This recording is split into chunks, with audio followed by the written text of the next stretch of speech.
Saat istirahat di ruangan tata usaha sekolah, Ibu Santi datang dan mengucapkan salam dan masuk ke ruangan. Kebetulan Ibu Eka sedang berada di dalam ruangan. Assalamualaikum. Waalaikumsalam. Wah, ada Bu Santi. Kebetulan nih, saya ingin berbincang-bincang kepada Bu Santi. Silakan duduk. Oh ya, terima kasih. Bagaimana kabarnya Bu Eka?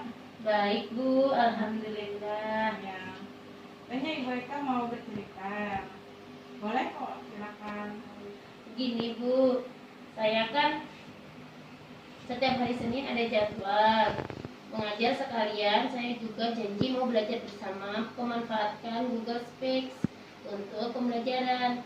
Cuman saya bingung Bu bagi waktunya, dan juga terkadang ada tugas di kantor yang harus segera dikirim, jadinya saya tinggalkan tugas di sini Bu. Gimana Bu? Begitu ya. Terus apa Ibu Eka lakukan? Terkadang saya mau berangkat ke sekolah, namun ada aja urusan di kantor desa itu yang mendesak, dan tiba-tiba saya harus segera menuntaskannya. Pernahkah Ibu Eka menyampaikan jadwal mengajar Ibu Eka dengan rekan-rekan di kantor desa? Sudah Bu, tapi ya itu tadi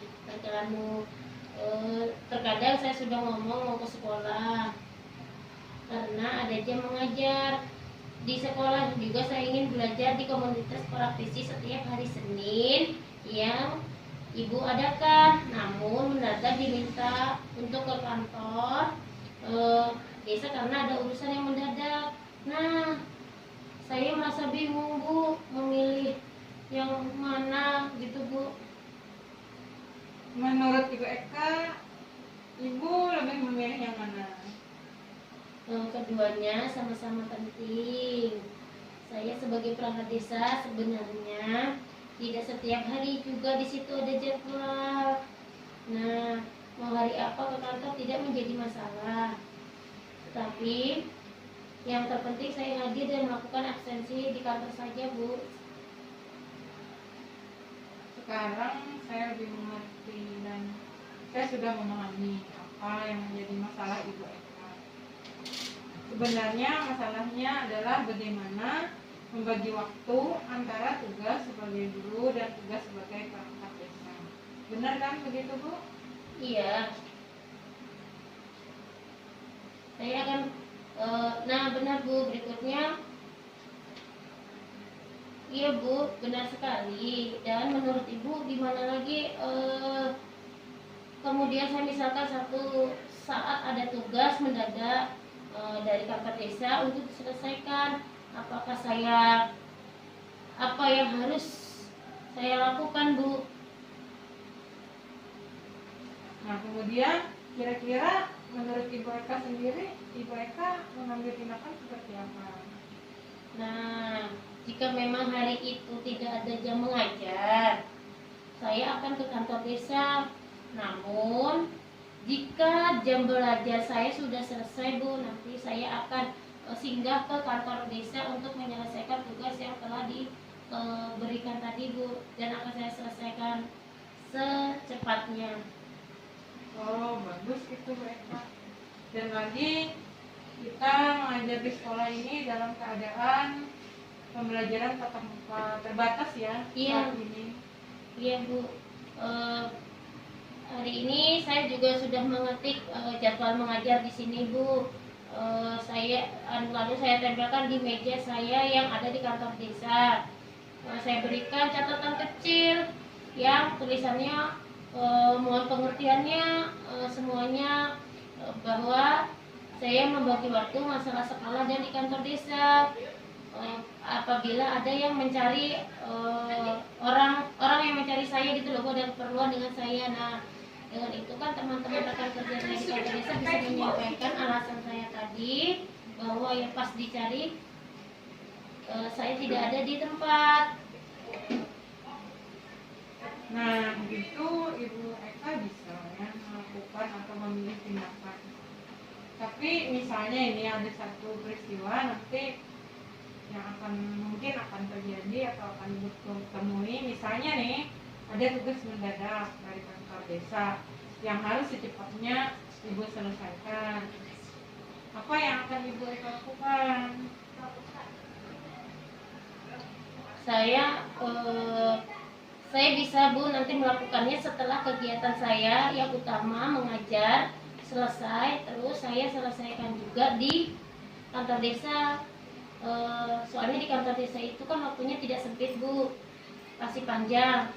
Nah jadi pokoknya saya sempat-sempatkan untuk ke kantor desa.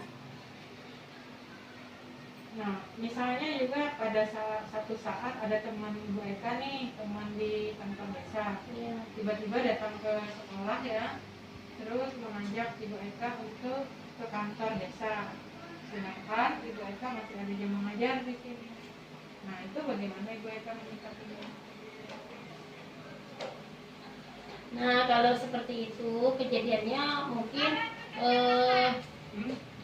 saya kalau diajak teman untuk ke kantor desa, kemungkinan saya tolak dulu.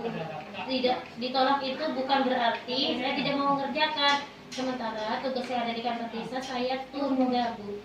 Nah nanti bisa saya selesaikan secepatnya sekira waktu yang saya bagi tadi masalah sekolah dan kantor desa tidak sama-sama berkurang dan sama-sama pas.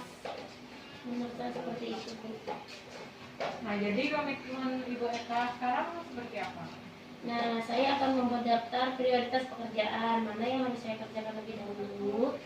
Selama ini saya hanya mengerjakan tugas hari itu saja. Nah, berikutnya saya akan mengerjakan tugas yang lebih dahulu saya kerjakan setelah kantor desa memberikan tugas, supaya tidak membebani saya Bu saat saya mengerjakan tugas utama saya mengajar di sekolahan. Dan yang di kantor desa pun juga merasa tidak saya rugikan atau membuang-buang waktu, dan di sana tetap saya kerjakan sesuai tepat waktu itu supaya lebih sama-sama enak. Saya juga berusaha mengikuti plan pemanfaatan Google Room pada komunitas proteksi yang sudah kita sepakati bersama itu Bu. Jadi semuanya harus berjalan dengan lancar, tidak ada sama sekali membebankan saya, Ibu, dan desa. Senang sekali Ibu saya mendengarnya. Kira-kira adakah teman yang bisa Ibu andalkan mungkin bisa membagi informasi ya, selama ini ada Ibu Eka ketinggal informasinya mengenai keadaan sekolah ataupun ketinggalan informasi saat komunitas praktisi di sekolah? Ada Bu, alhamdulillah ada teman saya yang bernama Bu Ratni. Sidin selalu standby terus di sekolahan. Nah, jadi saya dapat mengejar ketinggalan informasi, juga saya akan bertanya kepada beliau sesuatu masalah yang ada di sekolahan atau informasi-informasi penting yang ketinggalan. Saya akan bertanya dan hal yang sangat memahami dan belajar sama Bu Ratni. Mudah-mudahan Bu Ratni juga mau membantu saya dalam mengatasi permasalahan masalah antara mengajar dan keterikatan saya dengan pekerjaan di kantor desa. Itu Bu menurut saya. Oh, berarti itu komitmen dari Ibu Eka. Mudah-mudahan Ibu Eka bisa melaksanakan komitmen ini secara sungguh-sungguh ya. Ya Bu, terima kasih atas waktunya Bu. Iya, sama-sama Bu Eka. Nah, bel sudah berbunyi, mari kita masuk kelas. Ya siap. Oke Bu.